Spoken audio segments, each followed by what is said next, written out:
Welcome to the deep dive. We take your sources, pull out those key bits of info, and basically give you the shortcut to knowing what's really going on. And today, honestly, we might have the shortest source we've ever looked at. Wow. Our topic is this really quick update. It's about Donald Trump's activities, specifically during a visit to Scotland. And yeah, the source material, it's titled Excerpts from Trump's Scottish Golf Return. It's barely a sentence, really. Mm. But our mission, what we want to figure out today, is how even one tiny, precise detail like this works in the news, and how you can use it, even if it seems small, to build your understanding. Yeah, it's definitely succinct. I mean, really short. But this deep dive isn't about how important the fact itself is. It's more about the mechanics, how a fact like this is delivered, what that precision suggests, and maybe how you, as someone trying to learn, can interpret these little snapshots of information. Okay, right. Let's unpack this then. The key information, straight from the source, is just this. Trump back on the golf course for day 2 of Scottish visit. That's it. So, seems simple enough, right? But what's interesting, I think, is how specific it is. It doesn't just say Trump was in Scotland. It's very particular, day 2 and on the golf course. Yeah. What does that tell us? What's the reporter getting at with that level of detail? Well, what's fascinating here is probably why this specific detail, made the cut for a report. It's quite dense, informationally speaking, for so few words. A phrase like, on the golf course for day 2, that gives a verifiable, objective data point. It says something about a public figure's schedule, their itinerary. It sort of grounds the whole story of his visit in something concrete, something observable. Okay. But is there ever a risk, maybe, that such a precise detail, almost mundane, you could say, might actually, distract from maybe bigger things happening during the visit? Or does this snapshot kind of reporting, focusing on just one action, give our listener a specific kind of nugget? That's a really good question. Yeah.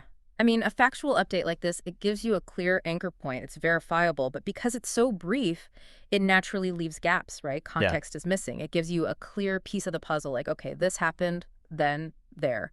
But it doesn't answer a lot of other questions. Like you said, why was he on the golf course? What else was going on that day?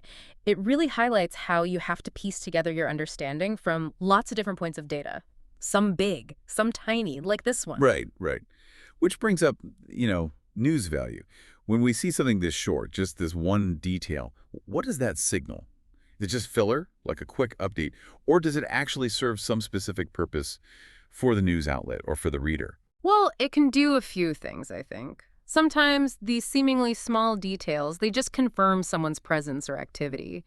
It meets a basic need for information, Let the public know where someone is, what they're doing. Maybe it tracks an itinerary, or maybe it just notes that, yeah, he's doing something typical for him, like playing golf. It kind of demonstrates that not every piece of news has to be some huge dramatic thing to be part of the public record. It's just another piece of the puzzle. Okay.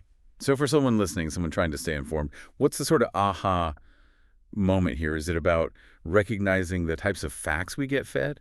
Or is it something maybe deeper about information itself? Yeah, I think that's it exactly. The aha is really an understanding the anatomy of news, even from the smallest possible unit. Like this sentence, this simple statement. It's like a mini lesson in media literacy almost. It pushes you to ask, okay, what's actually being observed here? What part is being reported? And maybe more importantly, what isn't being said? What's left out? This isn't really just about Trump playing golf in Scotland, is it? It's about how all information, big or small, gets to us and how you can engage with it a bit more critically. So, okay, let's just reiterate that core takeaway then. The specific fact is simple. Donald Trump was on the golf course, day 2 of his Scottish visit. Got it. But the real nugget for you, the listener, is understanding what this tiny report teaches us about how we consume and interpret information generally. Exactly. And this raises, I think, an important question for you to think about. How do you personally fit these very specific, maybe seemingly small bits of data into your bigger picture, your understanding of a complex event or a public figure? Do these little facts mainly confirm what you already thought? Do they challenge it, or do they just kind of add another tile to the mosaic in your head? Yeah, good question. And maybe a final thought for you to chew on. When you see a detail like this in the news, super specific, kind of isolated, what questions pop into your head first? And maybe what other information would you look for next to turn that little snapshot into something, well, richer, a fuller picture of whatever event it's hinting at?